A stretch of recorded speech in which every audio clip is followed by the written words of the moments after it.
इतनी अच्छी बात है कि जब सती जी रामचंद्र जी के पास गई तो रामचंद्र जी ने अपने प्रभाव को दिखाया है। रामचंद्र जी ने अपने प्रभाव को दिखाया। जब गई सीता जी का वेश धारण करके गई, रामचंद्र जी महाराज के पास जब गई तो कहां गई?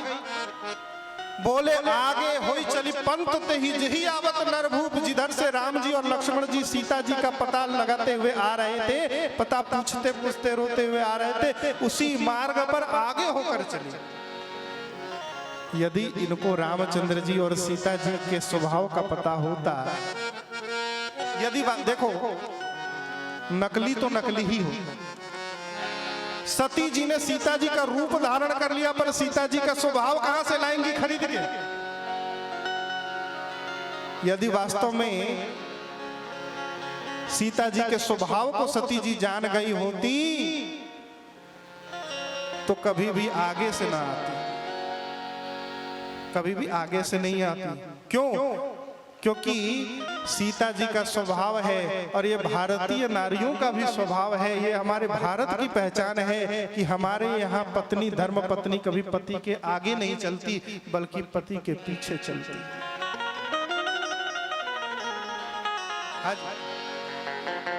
पर ये तो आगे आगे चल रही है।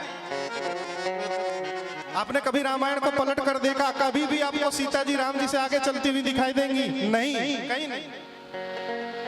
सीता जी निरंतर भगवान के पीछे ही चलती रही हैं।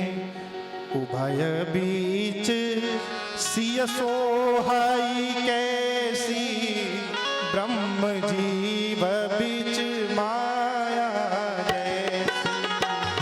उभय बीच सिय सोहाई कैसी, ब्रह्म बीच जीव माया जैसी।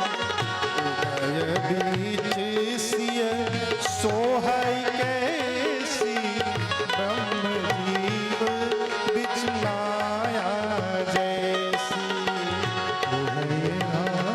सिय सोहाई कैसी, ब्रह्म जीव माया।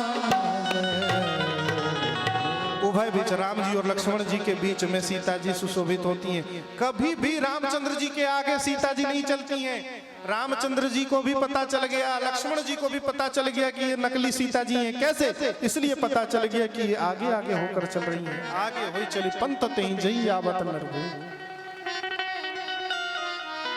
महाराज सती जी ने कॉपी तो किया सीता जी को, पर सीता जी के स्वभाव को कॉपी न कर सके। और देखिए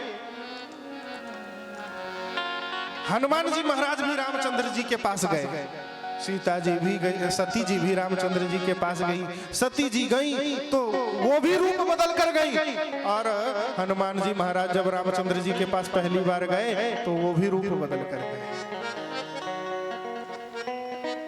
सती जी जब रामचंद्र जी के पास गई तो रूप बदल कर गई। किसका रूप धारण किया जी? बोले सीता जी का रूप धारण करके गई। और जब हनुमान जी महाराज पहली बार रामचंद्र जी के पास गए रामचरितमानस में, तो भी रूप बदल कर गए। किसका रूप धारण करके गए? बोले ब्राह्मण का रूप धारण करके गए। ब्राह्मण का रूप धारण, और ब्राह्मण का रूप धारण करके गए और प्रणाम किया। एक चीज बताएं कि रामचंद्र जी ने वहां सती जी को भी पहचान लिया कि ये नकली सीता जी, और यहां रामचंद्र जी ने भी पहचान लिया कि ये नकली ब्राह्मण देवता है। सती जी, रामचंद्र जी ने सती जी को भी पहचान लिया कि नकली सीता है। रामचंद्र जी ने यहां भी पहचान लिया कि ये नकली ब्राह्मण देवता है। कैसे पहचान लिया बताएं? पहले बताते हैं हनुमान जी को। सती जी को इसलिए पहचान लिया क्योंकि सब बता कि हमारी सीता कभी पीछे नहीं, आगे नहीं चलती, पीछे पीछे चलती है, ये जान गए। और रामचंद्र जी ये कैसे जान गए कि ये हनुमान जी नकली ब्राह्मण है? कैसे जान गए जी? क्योंकि हनुमान जी महाराज ब्राह्मण रूप धारण करके आए और कहा माथ नाई पूछत अस भयो। हनुमान जी महाराज आए ब्राह्मण रूप धारण करके और सिर झुकाकर प्रणाम करके क्या पूछा, को तुम श्यामल गौर शरीरा क्षत्रिय रूप फिर बन वीरा। आप दोनों श्याम और गौर वर्ण वाले कौन है? क्षत्रिय वेशधारी क्षत्रिय रूप वाले इस वन में क्यों भटक रहे? रामचंद्र जी ने कहा हम राम हैं, दशरथ के पुत्र हैं। चरणों में लौट गए, बोले अरे अरे आप तो भगवान हैं। हनुमान जी ने कहा लेकिन ये बताइए मैंने तो आपको भुला दिया था, क्योंकि जीव का स्वभाव है भगवान को भूल जाना। लेकिन प्रभु आप तो परमात्मा हैं, आपने मुझे क्यों नहीं पहचाना? भगवान ने कहा हम तो पहले ही पहचान गए कि तुम वास्तव में नकली ब्राह्मण हो। हनुमान जी ने कहा कैसे पहचाना? बोले ऐसे पहचान लिया कि तुम बनकर क्या आए थे? बोले ब्राह्मण। और हम क्या हैं? बोले क्षत्रिय। तो असली शुद्ध जो ब्राह्मण होता है कभी क्षत्रिय को सिर झुकाकर प्रणाम करता है? अरे क्षत्रिय प्रणाम करेगा ना ब्राह्मण को जी। लेकिन तुमने क्या किया? तुमने सिर माथे नाई पूछत अस भयो, सिर झुकाकर प्रणाम कर लिया। इसी से मैं समझ गया कि जरूर न जरूर तुम नकली ब्राह्मण हो, असली ब्राह्मण तुम नहीं हो सकते।